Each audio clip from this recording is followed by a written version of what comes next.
સાવલી પોઈચા નજીક અમદાવાદ વડોદરા હાઈવે પર એક ગોઝારો અકસ્માત સર્જાયો હતો, જેમાં ઇકો કારમાં આગ લાગતા જ કાર ચાલક કારમાં જીવતો ભૂંજાઈ ગયો હતો.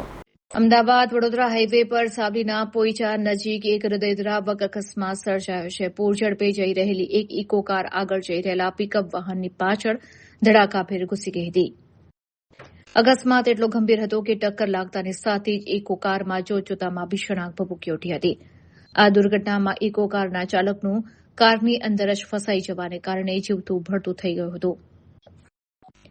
કારમાં સવાર અન્ય 5 વ્યક્તિઓ ગંભીર રીતે દાઝી જતા તેમને તાત્કાલિક સારવાર અર્થે નજીકની હોસ્પિટલમાં ખસેડવામાં આવ્યા છે.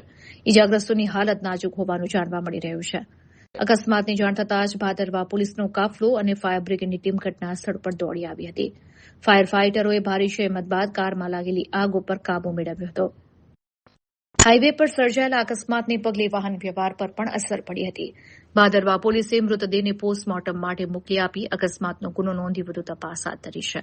પ્રાથમિક દ્રષ્ટિએ અકસ્માત કયા સંજોગોમાં સર્જાયો અને આગ લાગવાનું ચોક્કસ કારણ શું હતું તે જાણવા પોલીસ સીસીટીવી અને પ્રત્યક્ષદર્શીઓની પૂછપરછ કરી રહી છે. આ ગમખ્વાર અકસ્માતને પગલે પંથકમાં અરેરાટી વ્યાપી ગઈ હતી.